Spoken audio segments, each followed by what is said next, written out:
Hello, friends, and welcome back to our homestead. Today I'm going to be making shepherd's pie.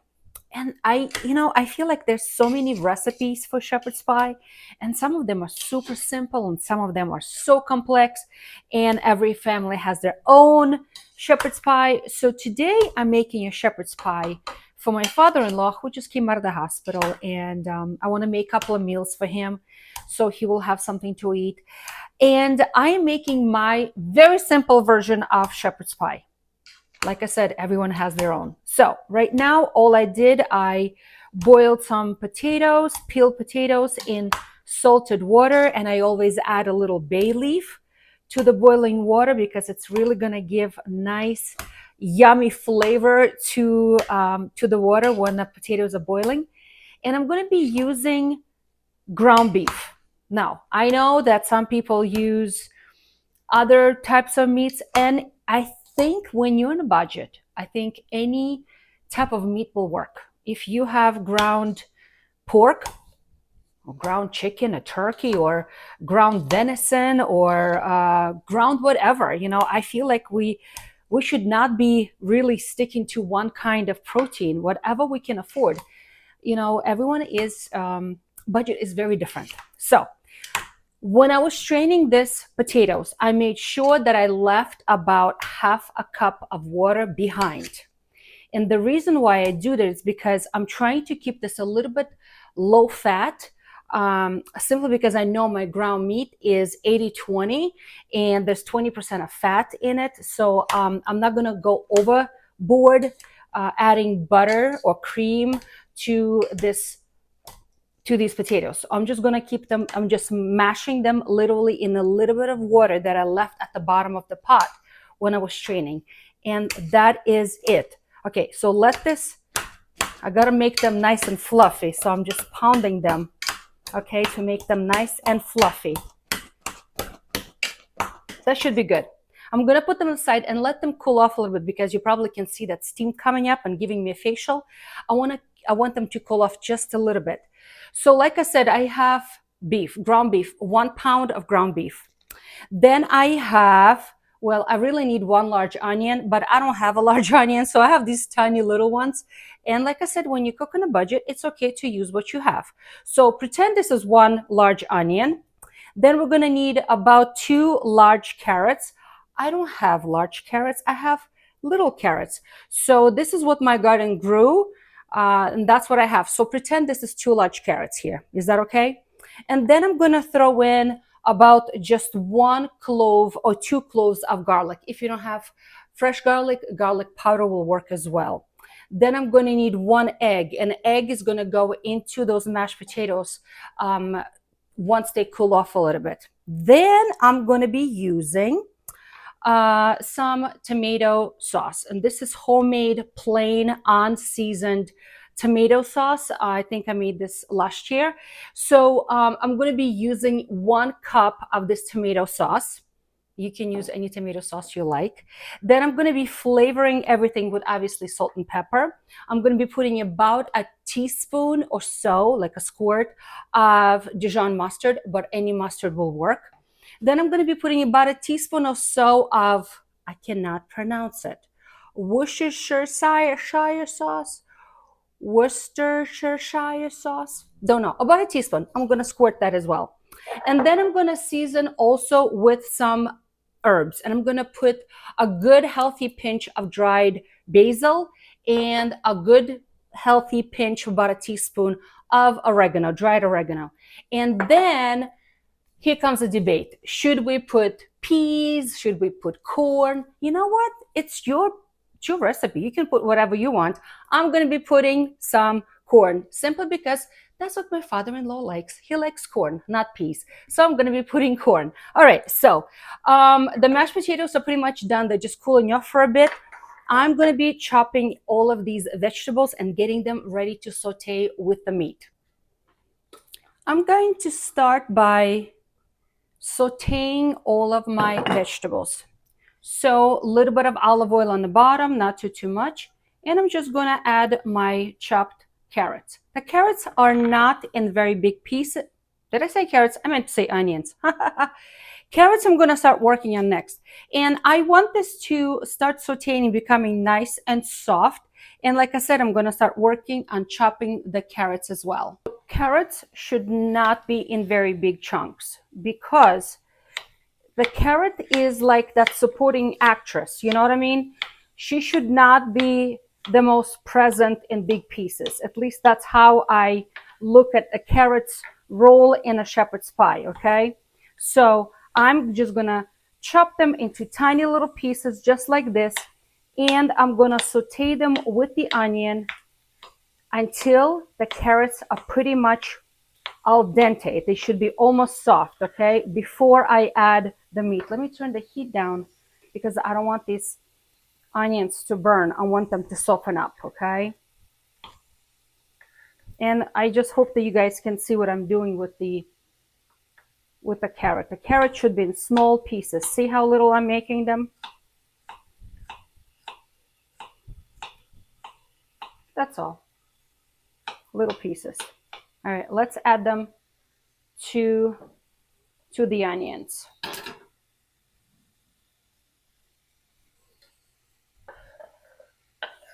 Okay, I'm going to continue chopping the rest of them. Let them saute together. Okay, so this is sauteing on a very low heat because I don't want it to burn. I just want it to get soft. And it's almost coming to that part, that point where the carrots are becoming soft. I'm going to show you my little trick that I did not show earlier. So if you're still staying and watching my video, congratulations. I'm going to pour about 1/4 cup of red wine. Okay, let this burn off. Let this all burn off. All the alcohol needs to burn off and evaporate.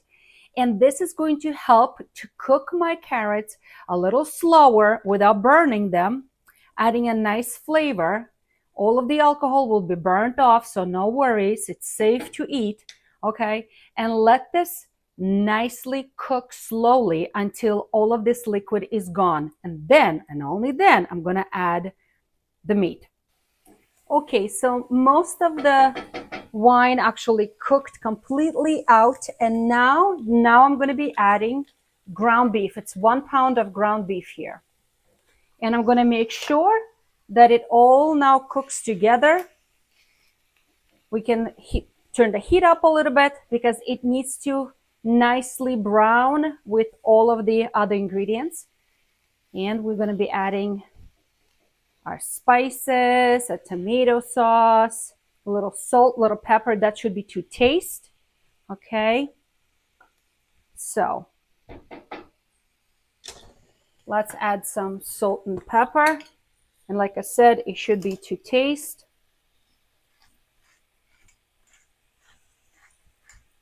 Okay, salt and pepper. I hate always to give out how much salt I'm putting because every one of us has a little different taste. And sometimes if I'm following somebody else's recipe and it says, oh, put 1 teaspoon of salt, and I do it, and oh my goodness, I find that it's way too salty. Okay, I'm going to be adding some Dijon mustard, about a teaspoon or so, just kind of like, you know, here and there, nothing major. And also I'm going to be adding some of this Worcestershire sauce. Goodness gracious. Also, I'm just going to sprinkle that around, about a teaspoon. Okay. So let's all that cook together.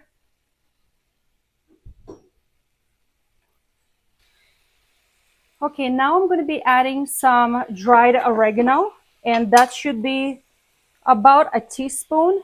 And I like to take it on my hand just like this and then rub it together because that helps to release a lot of those delicious aromas. And I'm going to do the same thing with dried basil, about a teaspoon of basil, just like this. Rub it together, and that releases a lot of those flavors as well. And let's stir everything together.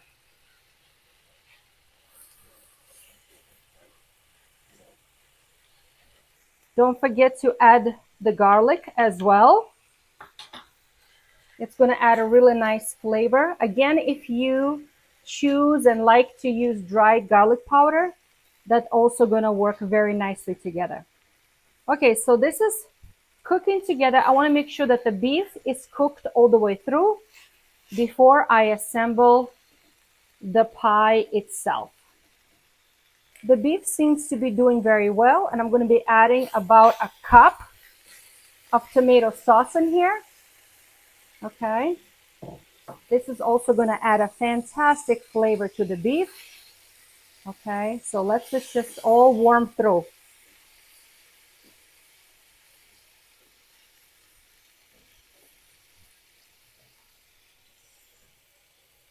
Okay, it's time to start putting everything together. All right, so the potatoes been cooling off a little bit because we don't want them to be boiling hot. Because remember that egg? I'm going to be adding this egg right here into my mashed potatoes, and I'm going to mush everything together. Make sure that everything is distributed throughout all of these mashed potatoes, okay? The egg is going to help to keep all of these potatoes together. All right, so that looks good. I think it's mixed throughout. Okay, so we don't need this anymore. That goes in a sink. Okay, let's start putting everything together. So I have, this is 9 by 13 dish, and I'm gonna start by putting the meat in it first. It's gonna be the bottom layer, okay? And I'm just gonna pile all that on the bottom of my pan, okay, just like this.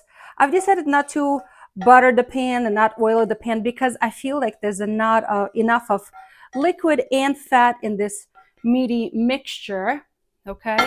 And I'm just gonna smoosh this all on the bottom. It's gonna be one delicious, hearty meal on a cold November day. And right on top, I'm putting corn. Why? Because that's what my father-in-law likes. But if I were making it for my family, this would have been peas. My family likes green peas. Okay, so that's in here.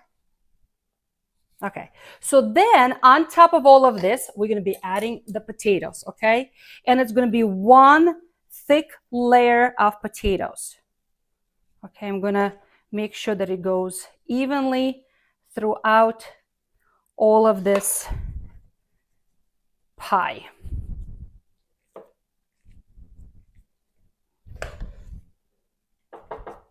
Okay, beginning to take shape and look really, really good, my friends. It's gonna be delicious. Okay, in a corner, make sure it's nice and even everywhere. Okay, I think I'm going to put, for baking, I think I'm gonna put like a baking sheet, like a cookie sheet on the bottom, making sure that it doesn't bubble over. And I'm just running right now, distributing throughout, nice and nice. If this was, just a plain weeknight meal for my family, I would sprinkle a little bit of cayenne pepper my family likes here sometimes, or a little bit of paprika, but I know my father-in-law doesn't like it. But what I will add is I'm going to shred a little bit of, where's my cheese shredder? I'm going to shred a little bit of cheese right on top. Okay, what kind of cheese? This is cheddar cheese, white cheddar cheese. And I'm just gonna sprinkle a little bit on the top, so when it's cooking, it's going to melt nicely into this whole dish. I'm putting probably about 2 ounces worth of cheddar cheese, about 2 ounces worth. All right. And it's going to be a beautiful meal. So this is really good for meal train, to take somebody who is sick or something. This is a really good meal to bring to potluck. This is a really good meal for just family night, Sunday night meal. Okay, not just for St. Patrick's Day. All right, this looks good. Okay, so Now the question comes, should I cover this or should I not? And if I cover this right now, all of the cheese is going to stick to the foil and I'm going to lose it. So what I think I'm going to do instead, I'm going to turn the oven to 350, 375, something like that. And I'm going to bake it for about 25 minutes, no more than half an hour, until everything is nice and bubbly. Look at this beauty, nicely melted, all caramelized. Everything bubbled around, nicely cooked. So I let this cook total for about 35 minutes at 375 degrees. I want to make sure that everything is cooked through and nice and bubbly. So now it needs to cool off a little bit. So I'm not going to show you how I cut through, but this is one delicious, wonderful meal. So friends, I hope you are encouraged. Follow this recipe. It's pretty easy, and try something new.